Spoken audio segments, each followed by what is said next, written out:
ఇక స్టేషన్ గన్పూర్లో సభ పెట్టి ఇక స్టేషన్ గన్పూర్లో ఉప ఎన్నికలు రాబోతా ఉన్నాయి అని చెప్పేసి ఆయన ఇండైరెక్ట్గా చెప్పిండు. దానికి సంబంధించినటువంటి కొన్ని బయటలు కూడా మీకు నేను చూపిస్తా.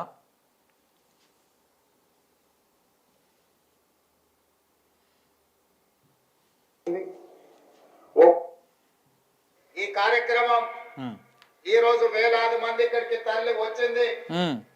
రేపు ఎల్లుండి జరగబోయే ఎన్నికల్లో ఓట్లు అడగడానికో ఓట్లు వేయడానికో ఈ రోజు ఇక్కడికి రాలేదు. అసలు ఓట్ల ముచ్చట ఎందుకు వచ్చిందా కార్యక్రమం ఈ రోజు వేలాది మంది ఇక్కడికి తరలి వచ్చింది. రేపు ఎల్లుండి జరగబోయే ఎన్నికల్లో ఓట్లు అడగడానికో ఓట్లు వేయడానికో ఈ రోజు ఇక్కడికి రాలేదు. సో రేపో ఎల్లుండో జరగబోయే ఓట్లు వేయడానికి మేము ఇక్కడికి రాలేదు, ఇంతమంది జనాలు ఇక్కడికి వచ్చారు అంటే మేము ఓట్ల కోసం రాలేదు, రేపో ఎల్లుండో ఎన్నికలు జరగబోతా ఉన్నాయి దానికోసం రాలేదు అని చెప్పేసి ఆయన చెప్పాడు. అంటే ఇండైరెక్ట్గా ఏంటి, స్టేషన్ గన్పూర్లో ఉప ఎన్నిక అనివార్యంగా రాబోతా ఉంది, తప్పకుండా రాబోతా ఉంది. ఆ స్టేషన్ గన్పూర్ ఉప ఎన్నికల్లో మళ్ళా ప్రజల చేత ఓట్లు వేయించుకోవడం కోసమే నిన్న ఈ ముఖ్యమంత్రి గారు ఏం చేసిర్రు, 800 కోట్ల రూపాయల విలువైనటువంటి కార్యక్రమాలకు శంకుస్థాపన వ్యవహారాలు చేసిండ్రు. ఆయన 800 కోట్ల విలువైనటువంటి అభివృద్ధి కార్యక్రమాలకు శంకుస్థాపనలు చేసిండు నిన్న. ఎందుకు మరి ఆగమేఘాల మీద స్టేషన్ గన్పూర్లో స్టార్ట్ చేయాల్సి వచ్చింది? దేనికోసం స్టేషన్ గన్పూర్లో స్టార్ట్ చేయాల్సి వచ్చింది? ఒకవేళ ప్రభుత్వానికి అంత నిబద్ధత, అంత పక్షపాత ధోరణి లేకపోతే వేరే ఇంకో నియోజకవర్గంలో పెట్టవచ్చు కదా. ఎందుకు స్టేషన్ గన్పూర్లోనే పెట్టిర్రు? ఎందుకంటే అక్కడ ఉప ఎన్నికలు తేవడానికి రెడీగా ఉన్నారు. రేపు 25 తారీఖు, మార్చి 25 తారీఖు నాడు సుప్రీంకోర్టులో కోర్టు నెంబరు 2లో జస్టిస్ గవాయ్ బెంచ్ ముందు ఐటమ్ నెంబర్ 1గా అంటే ఫస్ట్ కేసు ఇదే.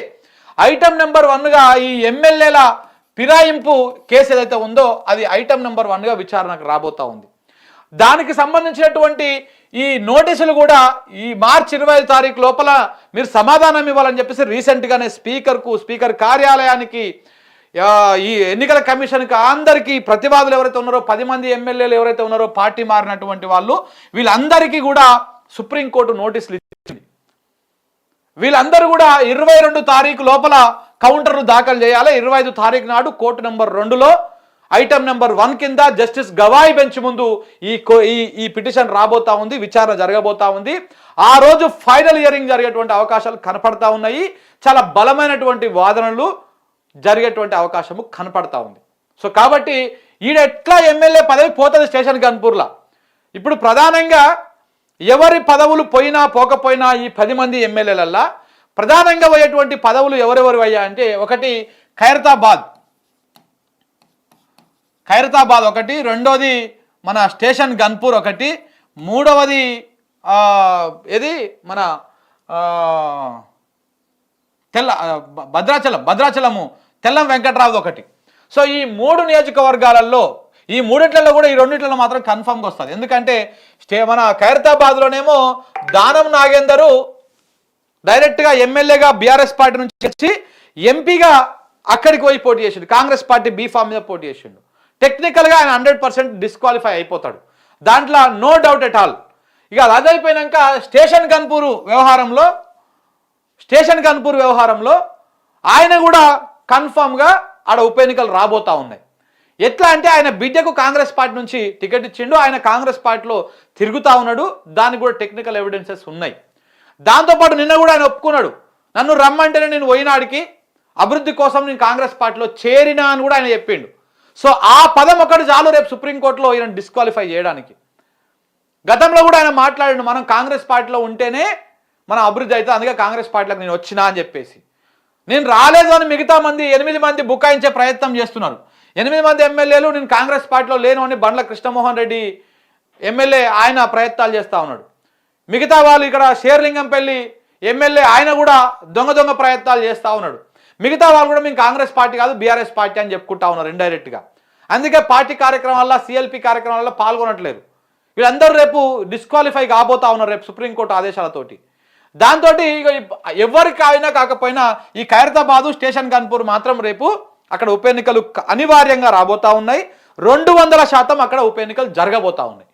అందుకనే 800 కోట్ల రూపాయలతోటి ఆగమేఘాల మీద స్టేషన్ కాన్పూర్లో రేవంత్ రెడ్డి గారు, మన కడియం శ్రీహరి గారు, కడియం కావ్య గారు వీళ్ళందరూ పోయి సభ పెట్టి ఆ సభలో ప్రజల మీద ఏదో ప్రేమ ఒలకపోస్తున్నట్టుగా, ఏదో ప్రేమ కురిపిస్తున్నట్టుగా, ఇగో మీకోసమే నేను పార్టీ మారినా, మీకోసమే ఇది చేస్తా, అగో మీ 800 కోట్ల రూపాయలు మీ ముందు తీసుకొస్తున్నా అని చెప్పారు. కానీ 800 కోట్ల రూపాయలు తెచ్చినా, 8000 కోట్ల రూపాయలు తెచ్చినా పేదోడి బతుకు పేదోడి లెక్కనే ఉంటుంది.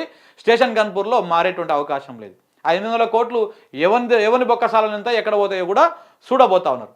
మరి అంత అభివృద్ధి చేసినప్పుడు, ప్రజల కోసమే చేసినప్పుడు, ప్రజలు ఈడికొచ్చి ముఖ్యమంత్రిని కలుస్తందుకు ప్రయత్నాలు చేసిరాడ. ఇగో ఈడ ఇట్లా ముఖ్యమంత్రిని కలుస్తందుకు ప్రయత్నాలు చేస్తారు. వీడియో లేదా ఇలా ఇగో ముఖ్యమంత్రిని కలుస్తందుకు ప్రయత్నాలు చేసిరాడ ఇదే సభలో, అదే స్టేషన్ కాన్పూర్ సభలో. మరి వాళ్ళని ఓనిస్తే అయిపోతుంది కదా. ప్రజల కోసమే కదా మీరు 800 కోట్లు తెచ్చింది.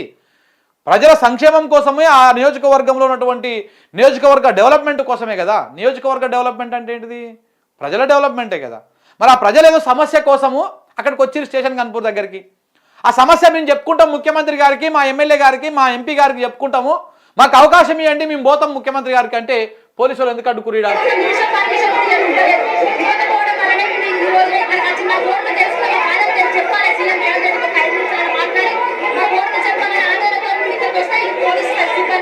అది మా ఆవేదన, మా సమస్యలు చెప్పుకోవడానికి మేము ముఖ్యమంత్రి గారు కలిసి చెప్పుకుందామని దానికి వస్తే పోలీసు వాళ్ళు మమ్మల్ని పోనిస్తలేరు అని చెప్పేసి ఆ మహిళ మాట్లాడుతూ ఉన్నది. మరి పోనీయాలి కదండి, పోనీయాలి కదా. మరి ఎందుకు పోనిస్తలేరు?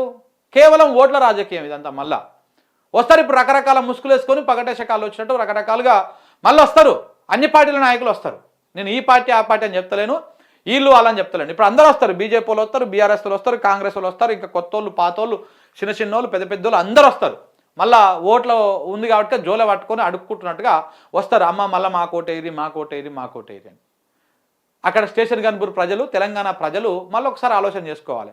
మనకు నీళ్ళు వస్తున్నాయా, మనకు కరెంట్ వస్తుందా, మనకు మంచిగా అవుతుందా, రైతు బంద్ వస్తుందా, పింఛన్ సాయంకి వస్తుందా, కాంగ్రెస్ ఇచ్చినటువంటి హామీలు నెరవేరుస్తుందా, మంచిగానే చేస్తుందా? మంచిగా చేస్తే కాంగ్రెస్ పార్టీ కొట్టేది. లేదు మంచిగా చేస్తలేరు, అబద్ధాలు చెప్పిర్రు, జనాన్ని మోసం చేస్తున్నారు, ఇంకా మీ నచ్చిన పార్టీ వేరే పార్టీకి వేసుకోరు. ఇట్లా ఆలోచన చేసుకోవాలి. మళ్ళీ ఒక అవకాశం వస్తుంది మనకి. ఒకసారి మోసపోతే అమాయకులం, రెండోసారి మోసపోతే పొరపాటు, ఏదో తెలివంతనం, మూడోసారి మోసపోతే మూర్ఖత్వం. ఇప్పటికీ మనం ఎమ్మెల్యే ఎలక్షన్లలో అట్లనే చేసినాం, మోసపోయినాం అనుకున్నారు, గెలిపి అయిపోయారు. ఎంపీ ఎలక్షన్లలో సరే పాటు ఇంకొకసారి అనుకుర్రు, వేసిర్రు, మళ్ళీ మూడోసారి కూడా వేస్తే ఏమవుతుంది? మనమే మూర్ఖత్వానికి అలవాటు పడిపోయినట్టు అవుతుంది. సో కాబట్టి ఆలోచన చేసుకోవాలి. ఇది ఒక అవకాశాన్ని సద్వినియోగం చేసుకోవాలి. లేకపోతే ఏమవుతుంది? అరే ప్రజలు మనం ఎంత చేసినా, ఏం చేయకపోయినా, రైతు బంధు ఇవ్వకపోయినా, పింఛన్ ఇవ్వకపోయినా, ఇచ్చిన హామీలు ఏవి నెరవేర్చకపోయినా, ఏది చేయకపోయినా కానీ మళ్ళీ మనకే ఓటేస్తారు, కాంగ్రెస్ పార్టీకే ఓటేస్తారు. అంటే పింఛన్ ఇవ్వకపోయినా ఏం కాదు, రైతు భరోసా ఇవ్వకపోయినా ఏం కాదు, ఆ నీళ్లు కూడా ఇవ్వకపోయినా ఏం కాదు, ప్రజలు మనకే ఓట్లు వేస్తారు. కాబట్టి మనం అదే ఇవ్వకపోయినా పర్వాలేదు, ఈ ఇచ్చే అరకొర కూడా బంద్ పెట్టేసి మనం నింపుకుంటే సరిపోయే అన్నట్టుగా పాలకుడి ఆలోచన ఉంటుంది.